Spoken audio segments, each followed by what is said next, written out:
성경 말씀은 마태복음 12장입니다.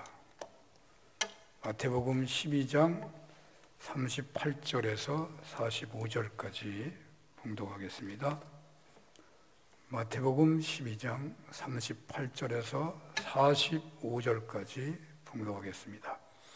그때 서기관과 바리새인 중 몇 사람이 말하되 선생님이여 우리에게 표적 보여주시기를 원하나이다.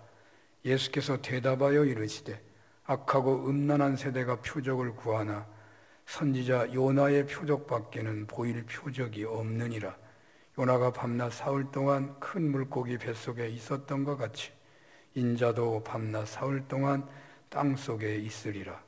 심판때에 니느웨 사람들이 일어나 이 세대 사람을 정죄하리니 이는 그들이 요나의 전도를 듣고 회개하였음이거니와 요나보다 더 큰 이가 여기 있으며 심판때에 남방 여왕이 일어나 이 세대 사람을 정죄하리니 이는 그가 솔로몬의 지혜로운 말을 들으려고 땅 끝에서 왔음이거니와 솔로몬보다 더 큰 이가 여기 있느니라.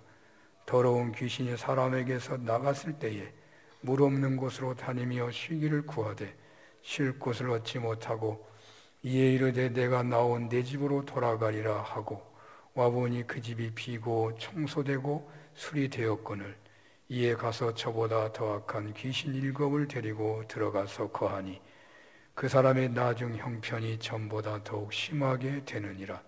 이 악한 세대가 또한 이렇게 되리라. 아멘.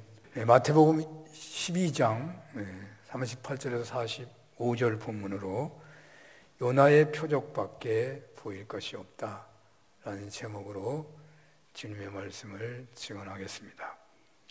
살기 어려웠던 시절에는 병원에도 못 가고 기도원을 가거나 또는 교회 각종 집회에 참여해서 병 치료받고 문제 해결받곤 하던 그런 신자들이 많았죠.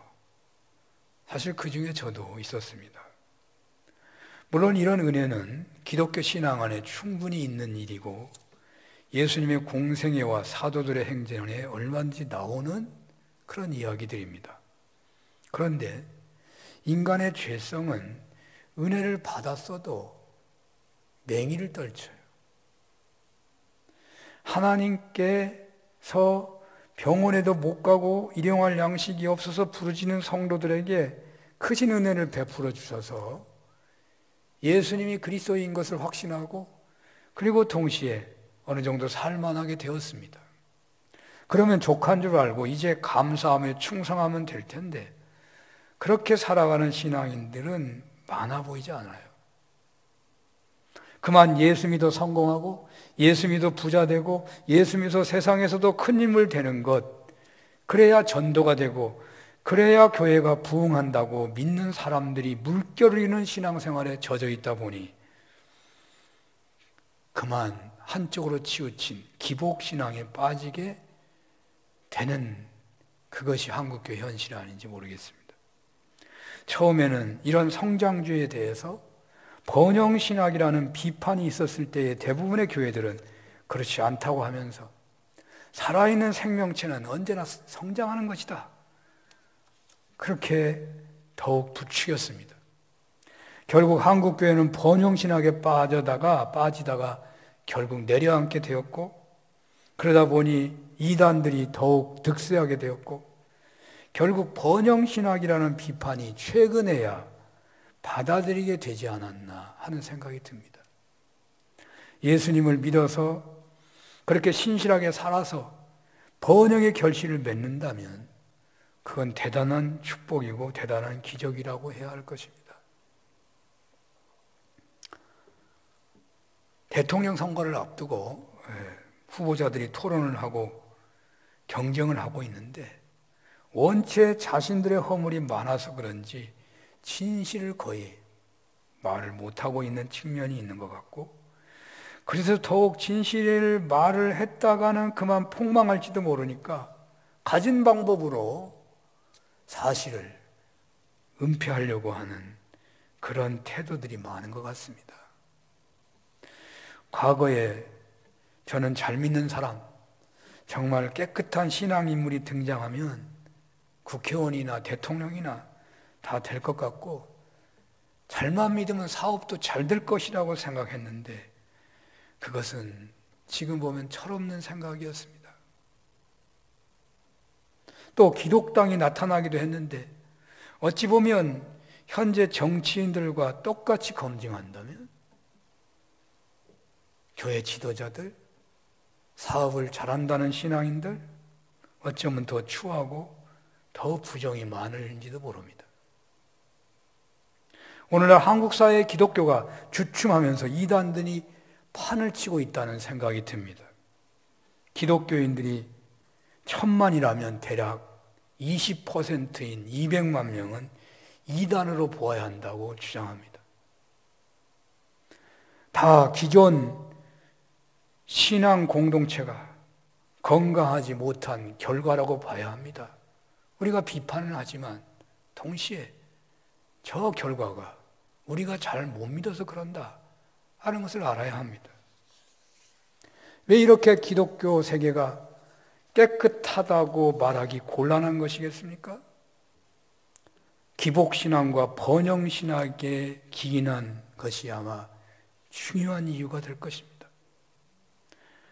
번영신학에 따른 신앙은 번영과 성공을 위해서 복음을 받아들였고 오직 번영과 성공을 위해서 복음을 전하고 오직 번영과 성공을 위해서 기도하는 사람들입니다. 이것을 혹평하자면 예수님을 받아들이기보다는 만몬을 받아들이고 숭배하는 길의 선거와 유사합니다. 성공을 위하여 부흥을 위해서는 어떤 프로그램도 문제가 될 수 없다는 것입니다. 저도 40대 목회의 방향은 전적인 부흥에 있었습니다. 물론 믿지 않는 사람이 믿게 되는 구원의 역사는 너무나도 시급한 문제죠. 언제 주님이 오실지 모르는 현실에서 구원받는 사람이 늘어야 하는 것은 지극히 당연한 것입니다. 그러나 교역자들이 그런 사역을 하는 사업가처럼 움직이도록 작동하는 교회라면 문제가 있습니다. 부흥의 역사가 나타나지 않더라도 예수님을 본받아 살아가는 것이 무엇보다도 중요하다고 할 것입니다. 진리 안에 살아가는 교회 공동체를 세우는 것이 무엇보다도 중요하지 않겠습니까? 번영신학적인 신앙에서 돌이켜서 참되고 바른 신앙에 바탕을 둔 교회 공동체를 세우고자 한다면 어쩌면 당분간은 교회 공동체가 축소되는 아픔을 감수해야 할 것 같습니다. 그렇게 제대로 교회를 개혁하고 나면 다시 부흥의 때가 오지 않겠습니까? 그런 방향으로 나아가야 하는데 그러나 현실은 더욱더 부흥부흥하는 것 같습니다. 그래서 더욱 이단이 많아집니다. 교회가 자꾸 내려앉으니까 갖은 방법으로라도 자리를 채워야 하겠다는 것이죠. 이웃교회 임당 역할을 했었고 지금도 주변에 교역자 청빙 문제가 논란이 있는 교회들이 여러 교회가 있는데 대체로 교회의 관심은 새로 오는 교역자가 과연 교회를 부흥할 수 있느냐 하는 데에 오직 관심이 있을 뿐입니다. 저보고 소개해달라고 하는데 그분들한테 그랬어요. 나는 소개해줄 사람이 없다고 그랬어요. 새로운 목회자는 새롭게 교회를 정비하여 부흥케 하는 능력 있는 경영자로서의 자격이 있느냐? 그것이 제일 중시되고 있다는 거예요. 부흥되지 않더라도 오직 바른 교회였으면 좋겠습니다. 그런 입장은 거의 보이지 않아요. 제가 이렇게 말을 하지만 저희 마음속에도 여전히 교회가 부흥해야 하는데 하는 마음이 작용하고 있습니다.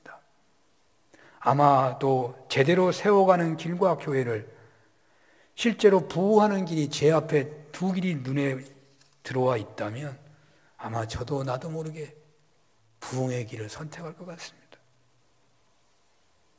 잘못된 번영신학의 흔적이 제게 여전히 남아있어서 그럴 것이고 또한 중요하다고 생각하는 것은 왜 이렇게 기독교의 신앙 능력이 형편없는 것인가에 대한 아쉬움이 늘 제 마음에 있습니다.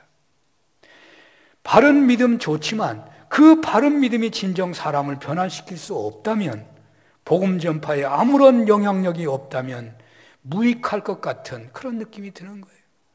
바른 믿음을 가지고 사업하면 잘 돼야 하는데 잘 될 수 없는, 잘 되지 못하는 그 현실, 그것이, 그 복음의 능력이, 영향이 없다는 것이 매우 저는 마음 아픈 그 현실이다, 그 말입니다. 제가 아무리 수도원 같은 가정 환경을 만들어서 수도원적인 삶을 살아간다고 하더라도 과연 제 삶 때문에 복음이 전해지겠습니까? 물론 아시시의 성자처럼 탁발수도 하며 살아가면 몰라도 과거보다 저는 좋은 집에 살고 있고, 요즘엔 제가 우리나라에서 그냥 몇 번째 되는 그런 좋은 집에 산다는 생각이 자꾸 들어요. 너무너무 좋은 환경에 살아요. 좋은 음식과 필요한 것 취하고 누리면서 살아가는데, 제가 아무리 잘 믿는다고 해서 정말 사람들을 감동시킬 수 있겠는가? 그래서 저는 요즘 관심하는 것이 있습니다. 바른 신앙생활을 하지만 성경에 나오는 예수님이 행하시고 제자들이 행한 그런 성령님이 함께 하시 중에 나타나는 놀라운 역사가 오늘날도 여전히 일어날 수 있다는 생각을 하고, 아니 그렇게 믿어야 되고 그러한 은혜가 있었으면 하는 그런 간절함이 있습니다. 기복신앙이 아닌, 번영신앙이 아닌 예수님을 닮아가기를 소원하는 신앙에 따라 살아가고 훈련하면 되지 않을까 하는 생각을 해봅니다. 그렇다면 이런 신앙의 길에 서려고 한다면 어떤 신앙적인 기초가 세워져야 하겠습니까? 오늘 성경은 요나의 표적을 말씀하고 있습니다. 요나의 표적을 믿으면 되겠다. 그렇게 오늘 본문의 흐름이 그렇습니다. 요나의 표적만 믿으면 되겠다. 당시 예수님을 따르는 사람들이 배척하고 공경했던 자들이나 하나같이 예수님에게 기적을 요구하고 있었는데, 그와 마찬가지로 오늘날 여전히 우리들도 같은 차원으로 그런 요구를 하고 사는 것 같습니다. 저에게도 똑같은 유혹이 있습니다. 몸을 물론 바르게 믿는 가운데 그런 기적이 일어났으면 하는 간절함이 있습니다. 어떻게 해야 하겠습니까? 오늘 주님은 기적을 요구하는 서기관들과 바리새인들에게 악하고 음란한 세대가 표적을 구하지만 선지자 요나의 표적밖에 보여줄 것이 없다고 말씀하십니다. 기적이나 표적만을 구하는 이들에게 주님은 악하고 음란한 세대라고 말하고 있는 것입니다. 이 표적과 기적을 제가 같이 섞어서 자꾸 쓰는데요, 오늘 이 구절을 성경이 표적으로 번역한 성경하고 기적으로 번역한 성경이 있더라고요. 그러니까 이 기적, 표적 다 써도 문제가 없는 거예요. 그러나 물론 표적이라고 하는 것은 예수님이 그리스도인 것을 드러내려고 하고자 했던 그 모든 기적이 표적인 거예요. 그러니까 표적이나 기적이나 목표가 좀 다른 거라고 할지, 기적만을 생각한다면 단지 그 어려운 일에서 구원을 얻고자 하는 사건, 그러나 그것 때문에 예수님이 그리스도인 것을 드러내려고 하는 것, 그러니까 기적은 자주 일어날 수 있지만 표적은 자꾸 일어나는 건 아니죠. 뭐 구분을 꼭 진다면은. 기적이나 표적만을 구하는 이들에게 주님은 악하고 음란한 세대라고 말하고 있어요. 집이 없는 사람이 집을 사기 위해서 아파트 청약을 한 것이 어찌 투기라고 하겠습니까? 그러나 집이 넉넉하게 있는데 더 많이 가지고 싶어가지고 경제 이득을 취하려고 하는 시도로 집을 또 살려고 한다면 그건 투기라고 해야죠. 요즘에는 아파트 열풍이 식는다는 뉴스가 좀 있습니다만은 여전히 부동산 바람이, 투기 바람이 얼마나 대단합니까? 영끌족, 비투라는 말이 유행어가 되다시피 했습니다.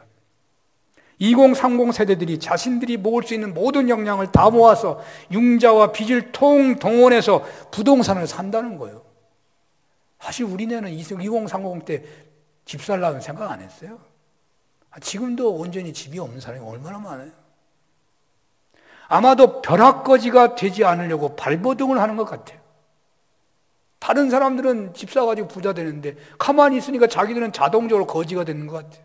견딜 수가 없는 거죠. 이해할 수 있다고 하겠지만 이렇게 사는 신앙인 2030 세대가 있다면 어떤 신앙이라고 해야 할까요? 앞에서 언급한 번영신학에 젖어든 선배 신앙인들을 본받은 현실 아닐까요? 사실 영끌 투자, 영끌 세대, 영끌 쪽이라고 비판을 하기는 쉽겠지만 아마도 투자할 기회가 있다면 마다할 사람이 별로 없을 것 같습니다. 다들 잠재적 투기꾼이라고 해도 틀리지 않습니다. 이런 세대가 바로 오늘 본문에 따르면 악하고 음란한 세대라는 것입니다. 그렇기 때문에 이 말씀은 오늘 우리들에게 주시는 말씀이 되는 것입니다. 여기 음란하다는 것은 무엇을 말하느냐면 하나님을 섬기면서 권력을 섬기고 하나님을 믿으면서 물질을 믿고 하나님을 섬기면서 우상 숭배하는 것을 말하는 것입니다. 하나님을 믿지 않고 세상에서 복을 추구하는 것은 음란하다고 말하는 것이 아닙니다. 그것은 불신입니다. 바로 하나님을 믿는 사람들이 권력도 믿고 하나님을 믿는 사람들이 물질을 겸하여 하나님을 섬기고 하나님을 믿는 사람들이 우상을 겸하여 섬기는 것을 음란하다고 하는 거예요. 오늘 본문의 포인트는 서기관과 바리새인들이 하나님을 잘 믿는다면서 종교 권력을 추구하고 명예와 그에 따른 부를 축적하는 짓거리를 하고 있기 때문에 주님이 음란하다고 말하는 것입니다. 바로 서기관들과 바리새인들은 하나님을 잘 믿는다 하면서도 자신들의 권력과 기득권을 계속 누리며 지키기 위해서 예수님, 하나님께로부터 오신 예수님을 그리스도로 영접하는 것을 거부하고 계속해서 그 그리스도 되심이 증거되는 것을 공격하고 방해만 하고 있는 것입니다. 왜? 자기의 종교 기득권과 권력과 명예를 계속 지키려고 하는 거예요. 앞에서도 살폈듯이 결정적인 기적이, 결정적인 표적이 나타났잖아요. 12장에 나타난 것만 보아도 손 마른 자가 치유됐어요. 그리고 귀신 들려 눈 멀고 말 못하는 사람이 치유가 되었어요. 결코 거부할 수 없는 표적이 나타났지만 이들은 차마 입에 담을 수도 없는 말, 예수님의 기적은 귀신의 왕 바알세불에 힘입어서 행한 것이라고 공격하기까지 한 자들입니다. 이제 와서 이들이 당신이 그리스도라면 표적을 보여달라. 그러니 얼마나 악하고 음란한 세대입니까? 하나님을 믿는다 하면서도 결단코 예수님을 그리스도로 영접하지 못하겠다는 것입니다. 예수님이 그리스도로 판명이 나면 그들의 모든 종교 권력은 일시에 무너지고 말 것입니다. 그들의 부와 명예, 그들의 권한은 잃고 말 것입니다. 이들은 하나님을 믿는다고 하지만 세상의 물질과 권력과 명예와 향락도 같이 믿고 있는 음란한 자들인 것입니다. 그런데 한 가지 오늘 본문에서는 얘기가 이렇게 전개되죠. 바리새인들과 서기관 중 몇 사람이 질문을 하는데 좀 느낌이 달라요. 아마 성경에 바리새인들과 서기관이 예수님을 선생님이라고 부른 곳은 아마 이곳이 처음 아닌가 해져요. 그러니까 예수님을 선생님이라고 부르면서 말하고 있죠. 선생님, 우리에게 표적 보여주기를 원합니다. 이렇게 말하고 있어요. 그러니까 표적을 보여준다면 우리가 이제는 당신을 그리스도로 믿어보겠다, 뭐 그런 마음이 있는 것 같기도 하고요. 또 예수님께서 그래서 그런지 책망을 하시면서도 선지자 요나의 표적밖에 없다라고 하고 말을 딱 끊어버릴 수도 있는데 자세히 설명하고 있는 면도 있어요. 거기서 자세히 설명하시죠. 이런 정황을 종합해 볼 때 여기 서기관과 바리새인들 중 몇 사람들은 어느 정도 좀 주님에게 끌리고 있는 것 같아요. 주님이 메시아이라는 것을 부정하기 어려운 그런 상황이 되어가고 있는 것이죠. 그래서 표적을 구하고 있는 거예요. 정말 믿어보고 싶어가지고 그런 것 같아요. 자, 유대인들은 하나님이 보낸 선지자가 등장하면요 표적을 요구합니다. 그 표적을 보여주지 못하면 그 선지자는 선지자로 인정을 못 받아요. 모세가 하나님께로부터 애굽에서 학대받고 있는 백성들을 해방시키라는 명령을 받았을 때에 모세가 뭐라고 합니까? 하나님 앞에 저들이 나에게 너는 누가 보내느냐고 할 것이고 표적을 구할 것이다. 그렇게 하나님께 말하잖아요.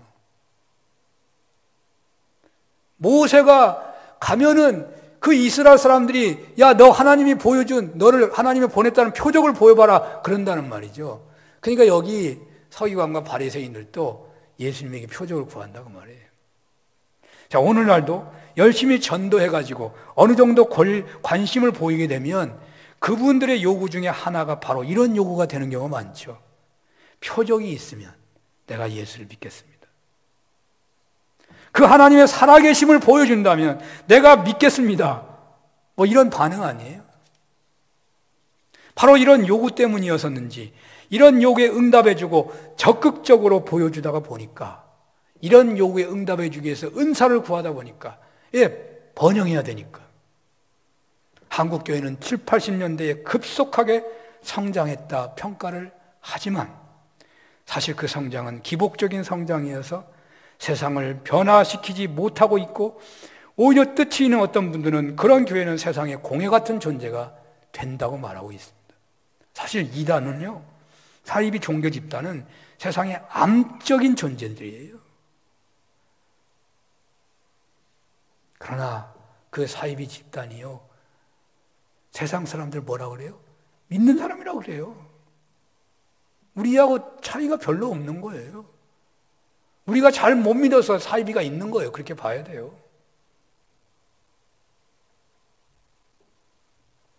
오늘 주님께서는 서기관과 바리새인들에게 표적을 보여주시지 않으셨습니다. 그러나 주님은 공생애 중에서 당신의 메시아 되심을 보여주시기 위해서 또는 불쌍한 병자들을 위해서 수많은 기적을 보여주셨습니다. 그렇기 때문에 여기 주님께서 하신 말씀은 이제 전혀 기적을 보여줄 수 없다 그런 말씀은 아닙니다. 주님은 이 시간 이후에도 기적을 행하십니다. 왜 악하고 음란한 세대에게 표적을 보여줄 수 없다고 하신 것이겠습니까? 악하고 음란한 자들은 그리스도의 표적을 보고 놀랄 수는 있지만 예수님을 그리스도로 영접하지 못할 것이기 때문에 그래서 요나의 표적 요나의 선포에 니느웨 성에 회개한 것처럼 회개를 촉구하는 말씀을 하고 있는 거죠. 그러므로 악하고 음란한 세대에게 진정표로 필요한 것은 요나의 표적이라는 거예요. 요나의 표적에 대해서 예수님께서 친히 설명하신 부분에 따른다면 십자가의 죽으심과 부활의 의미가 강합니다마는 동시에 이것은 회개를 촉구하는 말씀이기도 합니다. 악하고 음란한 세대의 물결 속에 자주 빠지곤 하는 우리들에게 최고의 표적은 요나의 표적이라는 것입니다. 하나님을 믿으면서도 여전히 물질에 눈이 어두워 살아가는 우리들에게 있어서 하나님을 믿으면서도 권력의 힘에 매력을 느끼고 그 권력이 주어지기만 하면 누려보고 싶다는 마음으로 가득 찬 우리들에게는 그래서 알량한 줄반장 같은 쥐기만 있어도 목에 힘을 주고 살아가는 우리들에게는 하나님을 믿는다고 하지만도 여전히 탐욕의 우상이 마음 한복판에 자리 잡고 있으며 세속적인 향락을 즐기려고 하는 욕망 앞에 늘 굴복하는 우리들에게 주님은 요나의 표적을 강조하고 계신다니까요. 요나의 표적은 무엇입니까? 요나는 아미떼의 아들이라고 증거됩니다. 아미떼는 진리라는 뜻이 진리의 사람이라는 말이에요.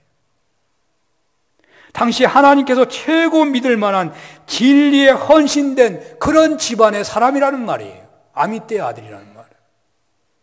그래서 어느 누구도 감당할 수 없을 만한 계시의 예언을 이스라엘 원수 나라인 니느웨가 회개하여 멸망당하지 않도록 하는 그런 예언을 하나님께서 요나에게 맡기신 거예요. 웬만한 예언자는 감당할 수 없는 예언이기 때문에 아미떼의 아들 요나에게 맡긴 거예요. 그래서 요나는 정말 대단해. 그런 예언을 하라고 했는데도 떠나잖아요. 하겠다고 가다가 돌아서 아무리 진실하다 하더라도 철천지 원수가 회개하는 것을 받아들일 수가 없는 거죠. 그래서 니느웨로 가는 방향을 탔다가 다시스로 가는 배를 타네. 결국 그 배는 풍랑을 맞이했고 그 엄청난 풍랑 앞에서 배 안에 있는 사람들이 누구 때문에 하나님께서 이런 풍랑을 주시나 하고 제비를 뽑았는데 요나가 뽑히죠. 요나는 자기의 죄를 고백하고는 바다에 던져지게 됩니다. 하나님께서는 바로 큰 물고기를 준비하셨다가 요나를 삼키게 하셨고 요나는 그 고기배 속에서 3일 3야 있다가 육지에 토해지게 되었고 그는 니느웨에 가서 회개를 선포했고 그 니느웨 성은 회개합니다. 이 요나의 이야기 중에 주님이 강조하신 것은 고기 뱃속에서 3일 있었다는 것이죠. 그는 고기 뱃속에서 겨우 생명을 유지하면서 하나님께 쉬지 않고 기도했는데 그는 계속 회개하는 것이라고 성경은 말합니다. 요나의 회개는 3일 3야 동안이나 하는 것이죠. 바로 이런 것처럼 주님은 우리 죄를 위해서 십자가에서 죽으셨다가 3일 동안 땅속에 계시다가 살아나신 것입니다. 즉 십자가에서 죽으신가 3일 동안 땅속에 계시다가 부활하셨다는 것이죠. 죄로 인하여 죽음과 지옥을 피할 수 없는 우리 인간들의 구원을 위하여 주님이 죽음을 겪으셨고 지옥을 겪으시고 부활하셨다는 것입니다. 바로 이 십자가와 부활이 최고의 기적이라는 말이죠.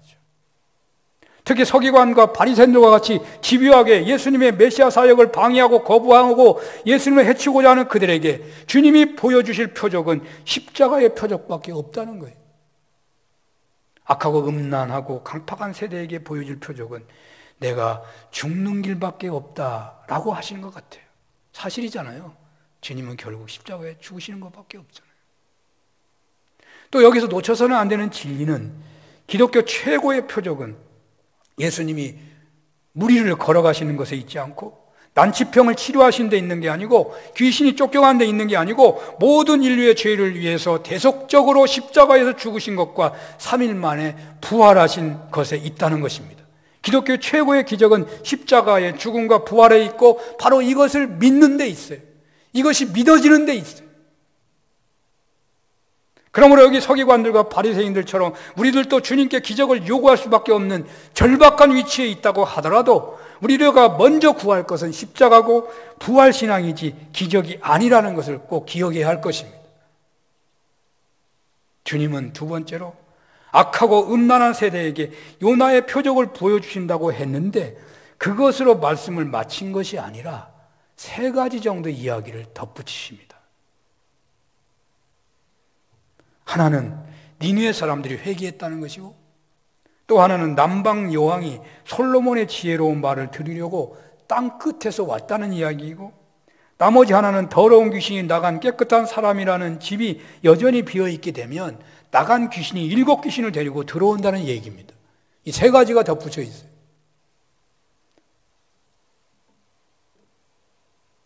하나님을 잘 믿어보겠다고 표적을 보여달라고 하는 기도를 우리는 얼마나 많이 합니까?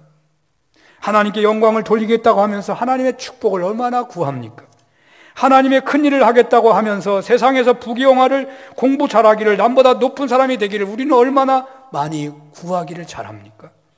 여기 서기관과 바리새인들처럼 우리들도 하나님을 섬기면서 물질을 섬기고 권력을 섬기고 향락과 우상을 섬기고 악하고 음란한 그런 세대에 상당히 물들어 있는 것이 사실일지 모릅니다. 이 시간 주님은 우리들에게 그 음란함을, 그 악함을 회개하라고 하셔요. 요나보다 더 큰 예수님이 앞에 있는데 어찌하여 너희 음란한 세대는 회개하지 않느냐? 요나가 회개하고 회개를 외친 것처럼 주님의 선포도 회개하라 천국이 가까웠느니라고 하지 않았습니까? 이 시간 주님은 기복적인 신앙 흐름 따라 살아가는 우리들에게 투기하는 것이 전 국민적 현상이라고 하듯이 바로 그런 삶에 거하기 쉬운 우리들에게 노력의 대가를 얻으려고 하지 않고 적은 노력으로 심지도 않고 거두려고 하는 표적 구하는 음란한 세대에게 주님은 이 시간 회개를 촉구하고 있으십니다. 십자가를 믿고 부활을 믿으라. 그리고 회개하라는 것입니다. 현세적인 축복만을 추구하는 삶에서 회개하고 말씀대로 순종하는 삶을 살라는 것이죠. 건강과 권세와 부자와 안락함을 누리는 것만이 축복이라고 생각하고 몸이 아프다든지 고생한다든지 가난하다든지 금욕을 한다든지 하는 것을 죄라고 말하는 그런 기복적인 흐름에 빠져있는 죄에서 회개하고 부자든지 가난하든지 건강하든지 약하든지 편안하든지 고생하든지 권세를 잡았든지 권세가 없든지 그 자체가 중요한 것이 아니라 예수님을 왕으로 모시고 그 주님 말씀에 살아가느냐가 중요하다는 것을 알고 기복적으로 음란하게 살지 않고 진정한 신앙인으로 살아가라고 말씀하시는 것입니다. 남방 여왕의 방문이라는 이 이야기는 말씀을 사모하라는 의미가 있습니다. 악하고 음란한 세대에서 진정 벗어나기를 원한다면 말씀 안에서 살도록 하라는 것이죠. 기복신앙, 음란한 신앙 현실에서 벗어나려면 어린아이처럼 신령한 젖을 사모해야 했다는 거예요. 이 남방의 여왕이 땅끝에서 솔로몬의 지혜의 말씀을 들으려고 찾아온 것처럼 그렇게 말씀을 사모해야 되겠다는 거예요.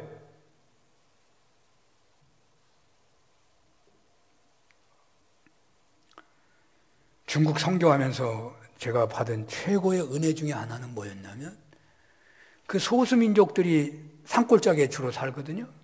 근데 이 사람들이 교회로 오려면 거의 뭐 반나절, 하루 12시간 정도 걸리는 거예요. 그러니까 교회를 언제 오냐면 토요일 날 출발해. 토요일 날 출발해가지고 산 넘고 물 건너 교회 오는 거예요.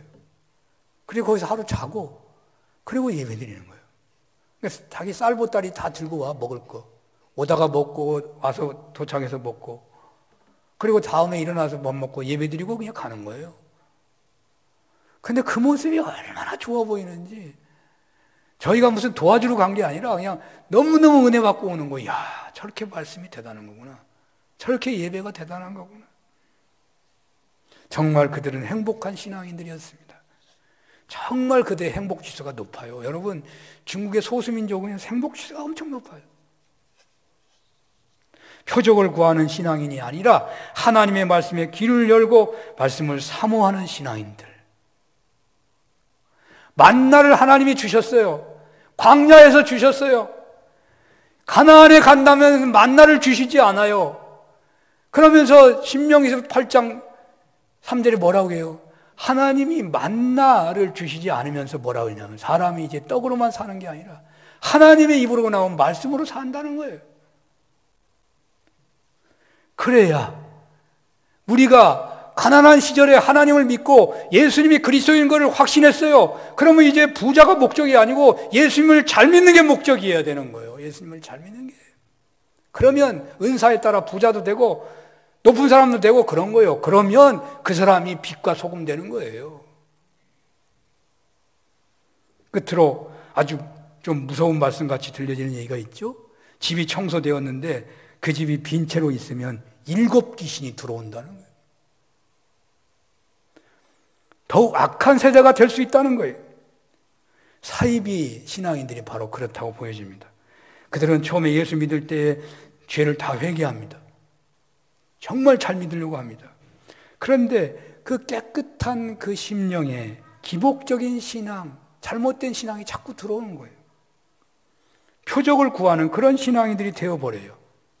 결국 그들은 점점 하나님 말씀을 듣지 못하고 진리에 순종하며 살아가는 것보다는 현세적인 문제만을 해결받으려고 하는 그런 현세적 신앙인으로 변해버리는 거죠.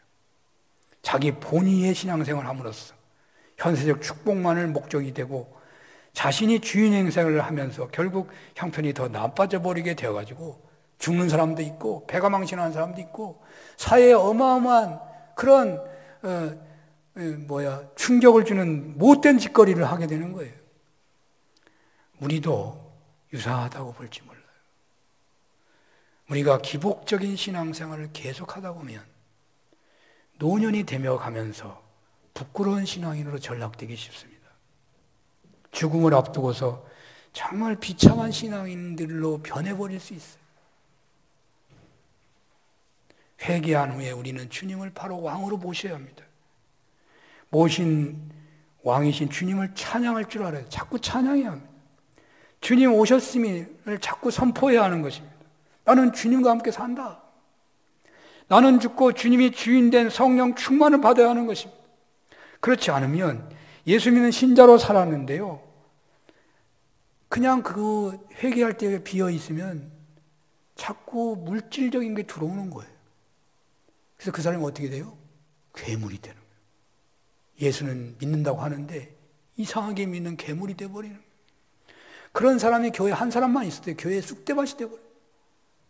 교회가 망해버리는 거예요. 오래 믿을수록 점점 주님을 닮아가야 하는데 오래 믿을수록 취해지고 약해지고 알문 낳는 닭처럼 되어버린다고요. 왜 그래요? 기복신앙적으로만 믿으니까 그러는 거예요. 오늘날 한국교회에 잘 믿는 사람이 어떤 사람이요? 막 믿은 사람이 잘 믿는다고 하지 오래 믿은 사람은 잘 믿는다고 하는 경우가 많지 않아요. 왜? 신앙생활을 기복적으로 하고 있으니까. 기복은요, 처음에 하나님 표적을 보여주신다고요. 그 표적을 보니까 그냥 뜨거워요. 그래서 잘 믿어요. 그러나 하나님이 계속 표적을 보여주지 않아요. 너 내가 예수 그리스도인 것을 믿지 않느냐. 그러면 주님 말씀에 따라 살아라 이 말이에요. 계속 만나 주시지 않는다고요.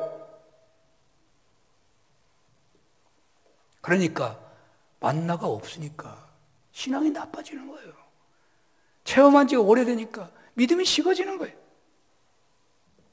오래 믿을수록 더욱 주님을 닮아가고 잘 믿어야 되는데 오래 믿을수록 믿음이 더 흔들려요. 그러면 내가 혹시 기복적인 신앙인지 돌아봐야 돼. 오래 믿을수록 믿음이 좋아져야죠.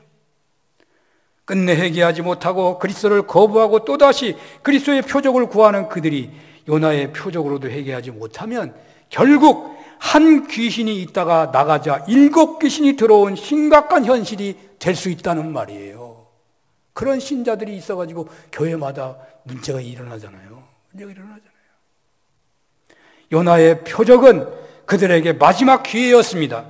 예수님의 십자가와 부활하심의 은혜는 마지막의 은혜요, 최고의 은혜요, 영원한 은혜입니다. 이 신앙은 번영 신학을 넘어서면서 동시에 능력 있는 신앙인으로 살게 해줄 만한 그런 신앙인 것입니다. 회개했다면 세상 부귀영화와 예수님 사이에서 머뭇거리면 안 됩니다. 바로 예수님을 주인으로, 예수님을 그리스도로 모시기를 바랍니다. 부활하신 예수님, 계속 우리와 함께 하시는 주님이십니다. 바로 그 주님 바라보고 주님과 대화하시고 주님 앞에서 생각하고 주님 앞에서 행동하는 은혜 속에서 부활하신 주님의 능력, 주님의 은혜, 주님이 주시는 평안을 누리시기를, 그리하여 주님을 닮아가는 은혜가 있으시기를 축원합니다. 기도하겠습니다. 하나님, 십자가와 부활의 신앙으로 성령 충만으로 음란한 세대 속에서도 능력 있는 신자들이 되게 하여 주옵소서. 예수님 이름으로 기도합니다. 아멘.